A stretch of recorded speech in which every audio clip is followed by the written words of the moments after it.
उसके बाद जब एक लेवल तक आप कर लेते हो, फिर आप टेस्ट सीरीज प्रैक्टिस शुरू कर दीजिए। कुछ स्टूडेंट्स को ये लगता है कि टेस्ट सीरीज अभी से प्रैक्टिस क्यों करें, पहले पूरा सिलेबस खत्म हो जाए।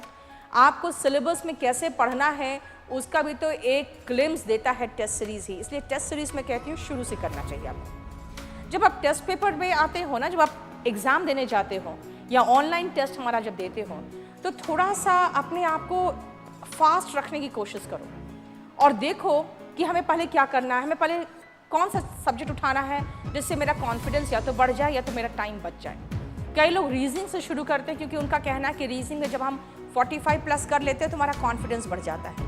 कई लोग जीएस से शुरू करते हैं क्योंकि उनका कहना होता है कि जितना आता है उतना ही आएगा, उससे ज़्यादा नहीं आएगा, इसलिए पहले हम जीएस ख़त्म कर लेते हैं, फिर इंग्लिश ख़त्म कर लेते हैं और उसके बाद रीजनिंग शुरू करते हैं, लास्ट में मैथ्स करते हैं।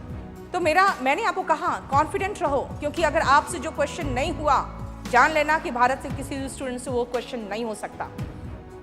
इसीलिए पहले जीएस कर लीजिए, फिर इंग्लिश कर लीजिए, उसके बाद रीजनिंग करिए। रीजनिंग में आप टाइम थोड़ा ज़्यादा दोगे, हालांकि कुछ ऐसे लॉजिक होते हैं जो समझ के परे होता है, उसको छोड़ दो, कोई ज़रूरत नहीं है आपको। और लास्ट में सारा का सारा टाइम मैथ्स में दोगे।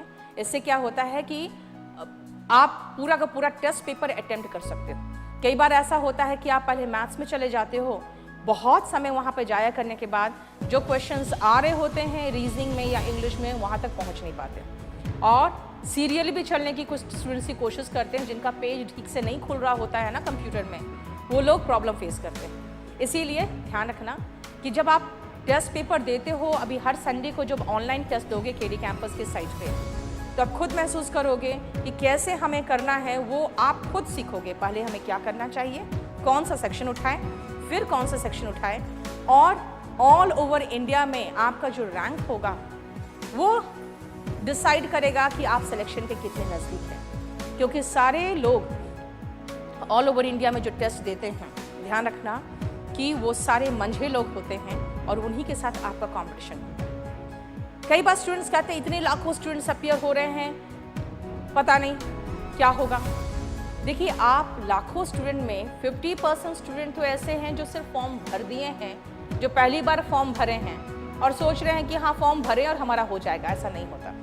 इसलिए 50% तो आपके कंपटीशन में है ही नहीं। बाकी जो बचे 50%, उसमें 50% ऐसे हैं जिनको कोई अच्छा गाइडेंस ही नहीं मिला, वो खुद ही तुक्का मार रहे हैं, खुद ही बैठ के 100x सॉल्व कर रहे हैं और खुद ही तैयारी कर रहे हैं। उसमें से कुछ ऐसे लोग हैं जो थोड़े गरीब परिवार से हैं, जिनको मौका नहीं मिला। कुछ लोग ऐसे जो सोचते हैं हम सब कुछ अपने आप कर सकते हैं। तो इसीलिए ये लोग बहुत दिनों बाद उस कंपटीशन के लेवल में पहुंच पाते हैं जो कंपटीशन का लेवल चाहिए। इसीलिए आपकी तैयारी जो है और आपका कंपटीशन सिर्फ वो 100 में सिर्फ 25 लोगों के साथ आपका कंपटीशन है। इसीलिए, और मैंने कहा सिलेबस बहुत आसान है। सबसे कम सिलेबस और सबसे हल्का सिलेबस में सबसे अच्छी नौकरी देने वाला एसएससी है। इसीलिए इस मौके को बिल्कुल मत छोड़िए।